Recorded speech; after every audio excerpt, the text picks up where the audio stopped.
Right. తెలంగాణలో ప్రభుత్వం పడకేసిందా అంటే అవుననే సమాధానం ఎక్కువగా వినపడుతున్నటువంటి పరిస్థితి. ప్రధానంగా హైదరాబాద్లో ఉన్నటువంటి పరిస్థితులు చూస్తే ఇంకా చాలామందికి అనుమానాలు వ్యక్తమవుతున్నటువంటి పరిస్థితి. హైదరాబాద్ ఇమేజ్ని డ్యామేజ్ చేసింది కాంగ్రెస్ ప్రభుత్వం అంటే అవుననే సమాధానం కూడా వస్తున్నటువంటి పరిస్థితి. రైట్. దీనికి సంబంధించి మనం విశ్లేషణ పాల్గొనడానికి మనకు కూకట్పల్లి ఎమ్మెల్యే మాధవరం కృష్ణారావు గారు ఉన్నారు. ఆయన అడిగి మరిన్ని విషయాలు తీసుకుందాం. గుడ్ ఈవినింగ్ కృష్ణారావు గారు. సార్, హైదరాబాద్ ఇమేజ్ని డ్యామేజ్ చేసి మొత్తానికి ఏదైతే ఇక్కడికి పెట్టుబడులు రాక ఇక్కడ ఉన్నటువంటి అభివృద్ధి ఫలాలకు సంబంధించి కావచ్చు ఒక్క శిలాఫలకం వేయని పరిస్థితి, దీనికి అందరికీ కాంగ్రెస్ ప్రభుత్వం కారణం అనుకోవాలా?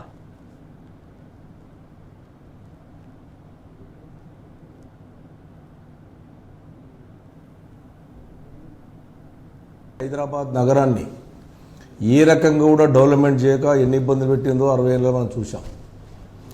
రెండోది ఏంటంటే, తెలంగాణ రాష్ట్రం ఏర్పడిన తర్వాత కేసీఆర్ నాయకత్వంలో హైదరాబాద్లో ఉన్నటువంటి 325 కోట్ల రూపాయల ఎస్టీపీలు కానివ్వండి, సుమారు 9 మున్సిపాలిటీలు, కూకట్పల్లి కానీ, రాజేంద్ర నగర్ కానీ, ఉప్పలే కానీ, కుత్లాపురే కానీ, రాజేంద్ర నగర్, మన ఎల్బీ నగర్ అని 9 మున్సిపాలిటీలకు సుమారుగా 1900 కోట్ల రూపాయలు పెట్టి, ప్రతి కాన్స్టిట్యున్సీకి 9 రిజర్వ్ ట్యాంకులు పెట్టి, హైదరాబాద్ నగరము ఆదాయం ఎక్కడొస్తుందో ఈ 9 మున్సిపాలిటీ నుంచి హైదరాబాద్ నగరము ఆదాయం వచ్చేటటువంటి పరిస్థితి ఉన్నప్పటికీ దాన్ని డెవలప్ చేసినటువంటి గొప్ప నాయకుడు కేటీఆర్ గారు. దురదృష్టం ఏంటంటే, ఈ 10 సంవత్సరాల లోపల కేసీఆర్ గారు చేసిన పనులు, మంచి పనులు, బ్రిడ్జెసే కానీ, 103 ఏవైతే రోడ్లు, లింక్ రోడ్లు కానీ, ఉన్నటువంటి బ్రిడ్జెసే కానీ, అండర్ పాసెసే కానీ, ఇలా ఉద్యోగస్తులు సుమారుగా 10 నుంచి 15 లక్షల మందికి ఉద్యోగాలు, సాఫ్ట్వేర్ ఉద్యోగాలకు ఉద్యోగం ఇచ్చుట్ల విషయంలో కానీ, ఇతర దేశాల నుంచి హైదరాబాద్ నగరానికి వస్తే హైదరాబాద్ నగరం బాగుపడుతుందని చెప్పి ప్రజలు విశ్వాసంతో ఉన్నటువంటి హైదరాబాద్ నగరాన్ని ఈ 18 నెలల లోపల హైడ్రా పేరుతోని ప్రజలు ఇబ్బంది పెట్టి ఎంతోమందిని ప్రాణాలు తీసినటువంటి గొప్ప చరిత్ర కాంగ్రెస్ పార్టీ. ఇవాళ చూస్తూ ఉంటుంటే వర్షం వస్తుంది. ఇలా ఆ రోజు 20 సెంటీమీటర్ల వర్షం వచ్చింది మన పరిపాలనలో కూడా. ఆ రోజున మేము టీఆర్ఎస్ పార్టీ పరిపాలించినప్పుడు ఈ హైదరాబాద్ నగరం 20 సెంటీమీటర్ల వర్షం వచ్చినా కూడా మేము అన్ని చెర్లలో ఎస్టీపీలు పెట్టించి, రిటర్నింగ్ వాల్ కట్టించి, ఈరోజు ఇంత వర్షం వచ్చినా కూడా హైదరాబాద్ ఆ రకంగా కొద్ది ఉంది అంటే ఆ రోజు కేసీఆర్ చేసినటువంటి గొప్పతనమే ఉంది. అప్పుడు ఇదే ముఖ్యమంత్రి గారు రేవంత్ రెడ్డి గారు మాట్లాడారు, హైదరాబాద్ నగరంలో చిన్న 2 సెంటీమీటర్ల వర్షం వస్తే భయంకరంగా పోతుంది టీఆర్ఎస్ పరిపాలన అని చెప్పాడు. మరి మీరు వచ్చి 2 ఏళ్ళు అయింది, డిసెంబర్ 2 వస్తే 2 ఏళ్ళు మీరు వచ్చి, మరి మీరు ఏం చేస్తున్నారు? హైదరాబాద్ నగరం కంటే ఏమీ లేదు. మా బ్రిడ్జెస్ కింద కలర్ లేయడం, ఆ బ్రిడ్జ్ మేము కట్టామని చెప్పడం. హైదరాబాద్ 18 నెలలు అయింది. ఈ రోజున ఒక్క పైసా కూడా హైదరాబాద్ నగరంలో ఒక పైసా ఖర్చు పెట్టిన పాపాన పోలేదు. వీళ్ళు మార్నింగ్ లేచి ఈవినింగ్ వరకు ఏం ఆలోచన? ఎక్కడైతే కేటీఆర్ గారి మీద దాడి చేయాలి, ఇట్లా ఏ రకంగా మేనేజ్ చేయాలి, టీఆర్ఎస్ పార్టీని నాశనం చేయాలనేటువంటి బీజేపీ కాంగ్రెస్ కుట్రభాగమే తప్ప హైదరాబాద్ నగరం భారతదేశంలో ఒక మంచి పేరున్న హైదరాబాద్ నగరాన్ని ఇలా సాఫ్ట్వేర్ ఉద్యోగస్తులు కానివ్వండి, ఇవాళ ఉన్న బిల్డర్సే కానివ్వండి, పెట్టుబడిదారులు ఏ ఒక్కరు కూడా ఈరోజు రాకపోవడం అనేది దురదృష్టము. ఒకటి సురేష్ గారు కొత్తగా ముఖ్యమంత్రి అయినప్పుడు ఏం చెప్పాడు రేవంత్ రెడ్డి గారు? ఇతర దేశాలు తిరిగి 3,70,000 కోట్లు పెట్టుబడులు వచ్చినాయి హైదరాబాద్కి అన్నాడు. ఏడొచ్చినాయి సార్? ఉన్నటువంటి ఉద్యోగస్తులు సాఫ్ట్వేర్ కంపెనీలు, ఒక్కొక్క కంపెనీలలో ఉద్యోగస్తులను తీసేసి సాఫ్ట్వేర్ రోడ్డు మీద తిరుగుతున్నారు. సార్, ఒక డౌట్ సార్, ఇలా వర్షం వస్తే ఒక్క మంత్రి కనీసం రోడ్ ఎక్కేటట్టు లేరు. సార్, ఒక డౌట్ సార్, 3 లక్షల కోట్ల పెట్టుబడులు వచ్చినాయి అంటున్నారు. విదేశాలకు వెళ్ళినప్పుడేమో ఆయనే స్వయంగా చెప్పిన ఒక మాట గుర్తుకొస్తుంది, ఏదైతే ఎక్కడికైనా వెళ్తే చెప్పులు ఎత్తుకుపోయేటోని లెక్క చూస్తున్నారు అంటారు. అలాంటి వ్యక్తికి 3 లక్షల సంబంధించినటువంటి పెట్టుబడులు ఇచ్చారంటారా? అదే నేను చెప్పేది, దురదృష్టం అదే. మనం చేసుకున్న దురదృష్టం ఏంటంటే, ఈ ముఖ్యమంత్రిని ఈ రాష్ట్రంలో కాంగ్రెస్ దేవడమే మన ప్రజలకు దురదృష్టం అయిపోయింది. ఎవరైనా మన రాష్ట్రానికి రావాలి, మా దగ్గర బలం ఉంది కాబట్టి రేపు 10 రూపాయలు ఇవ్వాలంటే బలం ఉంది, అక్కడ ఉన్నటువంటి వనరులు ఉన్నాయంటే 10 రూపాయలు ఇస్తారు తప్ప, నేను ఢిల్లీకి వెళ్తే నన్ను చూసి చెప్పులు ఎత్తుకొని పోతున్నారు, నేను ఎత్తుకపోతున్నాను అంటున్న ఒక ముఖ్యమంత్రి మాట్లాడిన మాటలు చూస్తే తెలంగాణ ప్రజల్ని ఏ రకంగా మీరు ఇన్సల్ట్ చేసినటువంటిది కూడా ముఖ్యమంత్రి ఆలోచన చేసుకోవాలి. మొయ్యనప్పుడు చాలా మాట్లాడావు, ఎన్నెన్నో రకాలుగా ఇబ్బందిగా మాట్లాడావు. ఇలా మారవడీసును మార్వడీస్ కూడా రోడ్ల మీద ఇవాళ వాళ్ళు నిలగొట్టే ప్రయత్నం చేస్తున్నారు. మీరు వాళ్ళు దంద చేసుకుంటే వాళ్ళు నిలగొట్టే ప్రయత్నం చేస్తున్నారు. ఇలా బిల్డర్ నిలగొట్టే ప్రయత్నం చేస్తున్నారు. ఎక్కడన్నా కొత్త బిల్డర్ కడితే వాళ్ళని నరకం చూపెడుతున్నారు. వాళ్ళు నరకం. వాళ్ళంతా బెంగళూరుకి తమిళనాడుకి పారిపోయే ప్రమాదం వచ్చింది. మనకి ఇలా హైదరాబాద్ నగరం బాగుంటేనే తెలంగాణ రాష్ట్రం బాగుంటుంది. గుండెకాయ హైదరాబాద్ నగరాన్ని ఈ రోజున కేటీఆర్ గారి నాయకత్వంలో బ్రహ్మాండమైనటువంటి వనరులు తెచ్చి ఎన్నో అభివృద్ధి కార్యక్రమాలు చేశాడు. ఒక్క పార్కు లేదు. ఈ రోజున కొన్ని వందల పార్కులు తీసుకొచ్చాం. కుక్కట్పల్లి కాన్స్టిట్యూన్సీలే ఓన్లీ కుక్కట్పల్లినే సుమారు 70-80 పార్కులు తీసుకొచ్చాం. దేశంలో ఎక్కడ లేనటువంటి మహిళా పార్కు తీసుకొచ్చాం. ఇలా పార్కులో తిరిగేటటువంటి వాళ్ళకి కనీసం మంచినీళ్ళు ఇచ్చేటోళ్ళు లేరు. వాళ్ళకు ఉన్నటువంటి లెట్రిన్లు కడిగేటోళ్ళు లేరు. వ్యవస్థ ఎట్లా ఖరాబ్ అయిందంటే మేము ఇక్కడ హైదరాబాద్ నగరంలో శాసనసభలో గెలిచాం. 3 సార్లు గెలిచాం. అంతకుముందు కౌన్సిలర్ గెలిచాం, వైస్ చైర్మన్ గెలిచాం. అరే హైదరాబాద్ నగర ప్రజలను పిలిచి ముఖ్యమంత్రి గారు హైదరాబాద్ నగర ప్రజలు మీరు ఒకసారి అభిప్రాయం తెలుసుకోవాల్సిన బాధ్యత ఎమ్మెల్యేలను పిలిచి మాట్లాడుకునే బాధ్యత ముఖ్యమంత్రికి లేదా అండి? ప్రజాప్రతినిధులం మేము, ప్రజలు ఎన్నుకోబడ్డటువంటి వ్యక్తులం మేము. ఒక్క మీటింగ్ ఏర్పాటు చేసింది లేదు.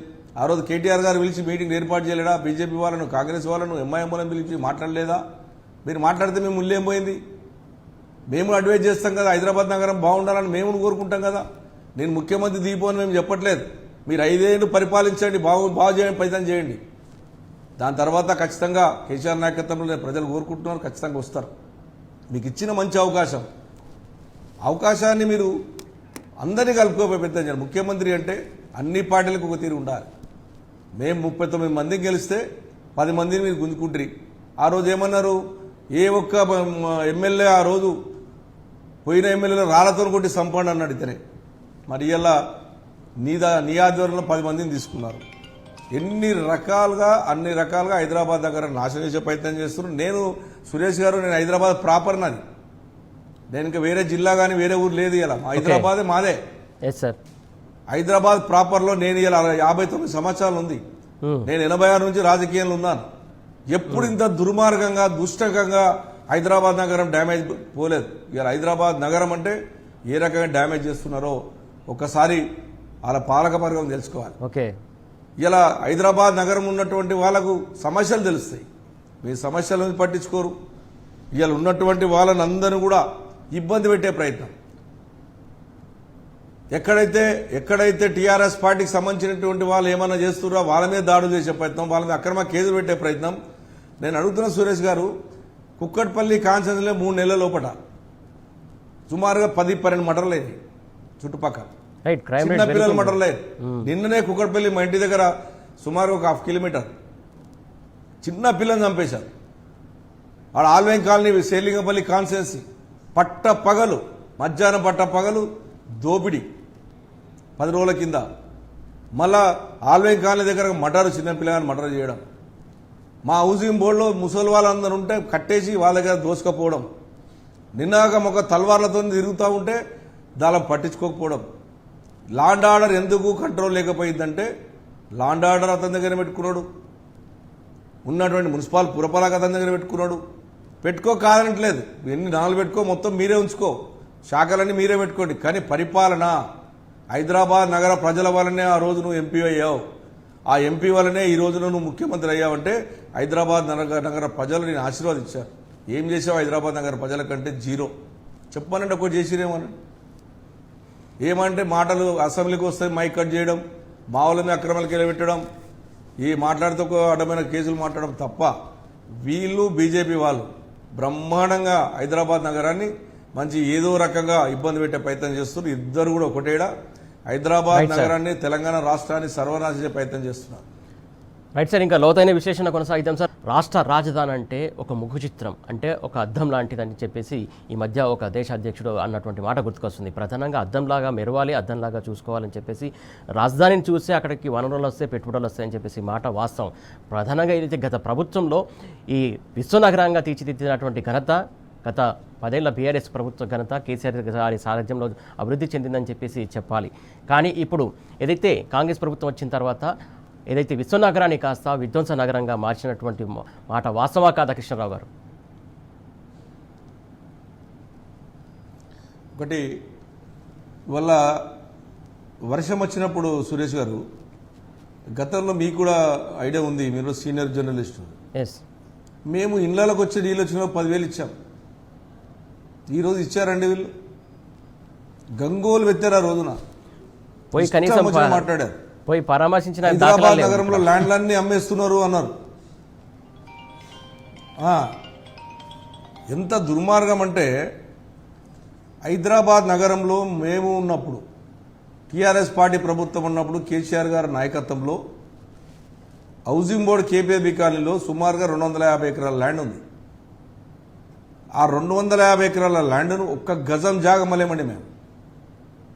గజం జాగా మీరు ఆశ్చర్యపోతారు. 10 సంవత్సరాల లోపల అవకాశం ఉన్నప్పుడు కూడా, ప్రభుత్వంకి అవసరం ఉన్నప్పుడు కూడా, డబ్బులు అవసరం ఉన్నప్పుడు కూడా హౌసింగ్ బోర్డు ల్యాండ్ను ప్రజలకే చెందాలి అని చెప్పి ఒక్క గజం జాగా అమ్మకుండా 24 ఎకరాల ల్యాండ్ వేరే కంపెనీ, కాంగ్రెస్ పార్టీకి సంబంధించినటువంటి నాయకులు దాని మీద కన్నేసి కోర్టుకి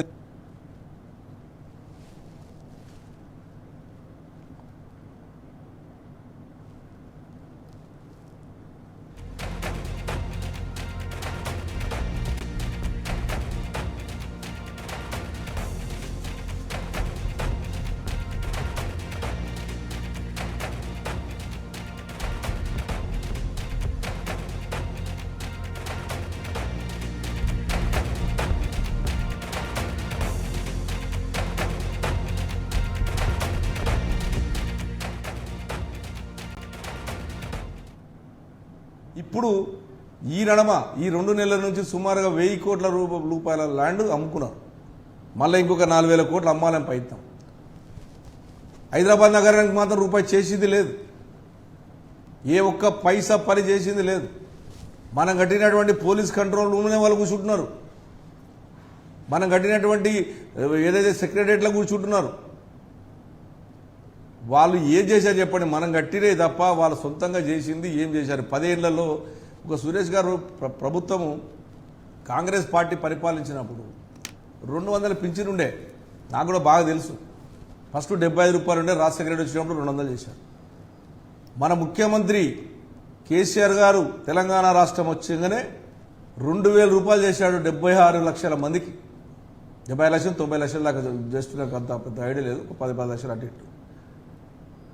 90 లక్షల మందికి 2,000 రూపాయలు చేసి, ప్రతి ఆడపడుచుకు ఎవరైతే పెద్దవాళ్ళు ఉన్నారో, 60 దాటినటువంటి వాళ్ళు ఉన్నారో వాళ్ళందరికీ 2,000 రూపాయలు పింఛన్ ఇస్తే, ఎన్ని 10 రేట్లు 18 రేట్లు మనం పెంచి ఆ రోజు ఇచ్చాము. ఒక్కరు కూడా కరెక్ట్ టైంకు ఆ రోజు పింఛన్ లేచాం.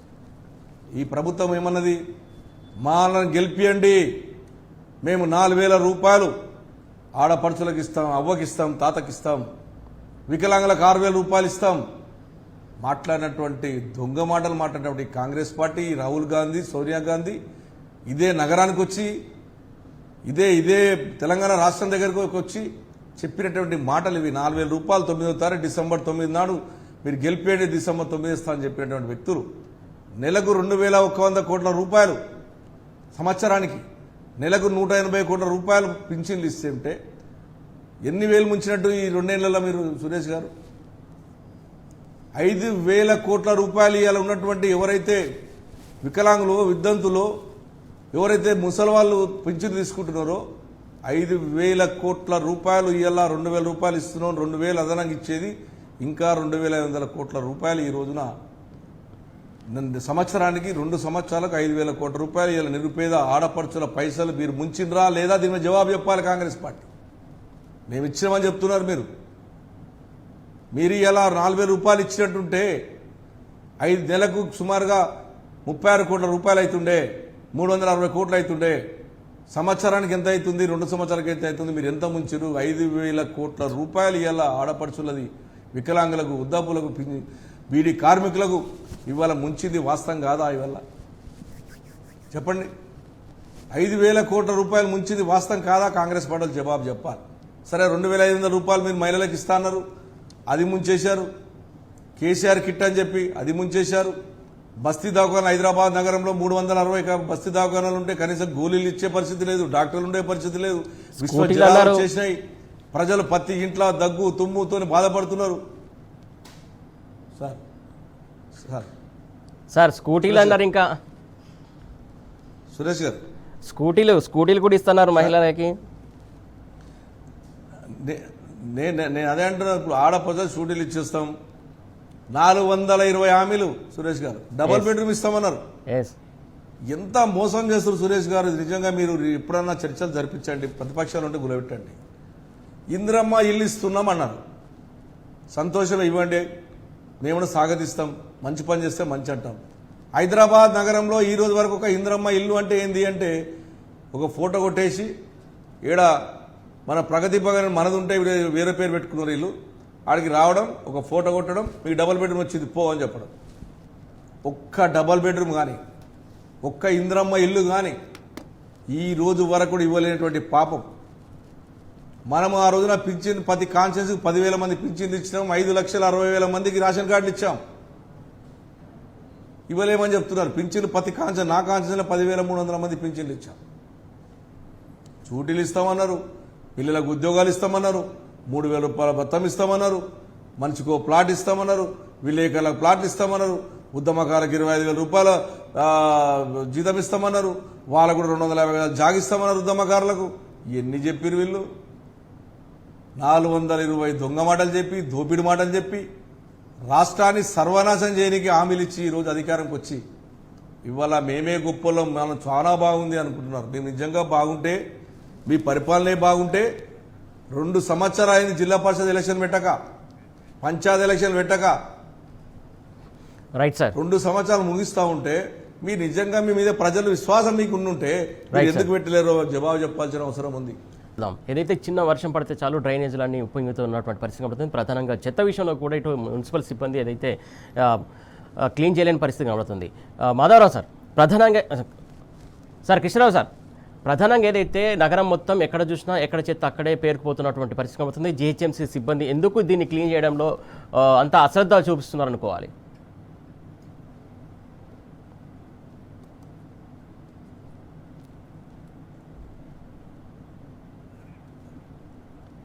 సార్ కృష్ణరావు సార్, ప్రధానంగా ఏదైతే మహానగరంలో చెత్త ఎక్కడికక్కడ పేరుకుపోతున్నటువంటి పరిస్థితి, డ్రైనేజీలు కూడా అక్కడ వాటర్ సప్లై క్లియర్గా లేని పరిస్థితి కనబడుతుంది. ఏదైతే దీనికి సంబంధించి మున్సిపల్ శాఖకు సంబంధించినటువంటి సిబ్బంది ఎందుకు ఇంత నిర్లక్ష్యం వహిస్తుంది అనుకోవాలి.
సార్, వర్షాకాలంలో చాలా ఇబ్బందులు ఎదురవుతున్నటువంటి సమస్య ప్రధానంగా డ్రైనేజీ సమస్య, అలాగే ఎక్కడెక్కడ చెత్త పేరుకుపోతున్నటువంటి ఇష్యూస్ చాలా ఎక్కువవుతున్నాయి. అలాగే జిహెచ్ఎంసీ సిబ్బంది సకాలంలో స్పందించట్లేదని చెప్పేసి చాలా కాలనీవాసులు అంటున్నారు. దీనికి సంబంధించి మీరేమంటారు?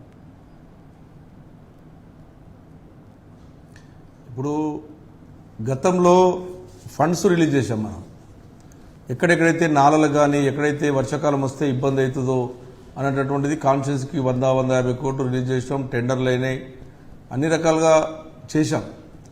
దాన్ని ఈ రోజు వరకు కూడా ఏం చేస్తారు సురేష్ గారు అంటే, వీళ్ళు ఎంత హుషారు చేస్తున్నారంటే, అధికారులు నేను మాట్లాడిన కింద అధికారులు చెప్తున్నది ఏంటంటే, ఒక 10 లక్షల రూపాయలు శాంక్షన్ ఇస్తున్నారు, శాంక్షన్ చేంజ్ చేస్తున్నారు, శాంక్షన్ అయిపోయిందని చెప్తున్నారు, దాన్ని 6 months పోస్ట్పోన్ చేస్తున్నారు. ఏమని?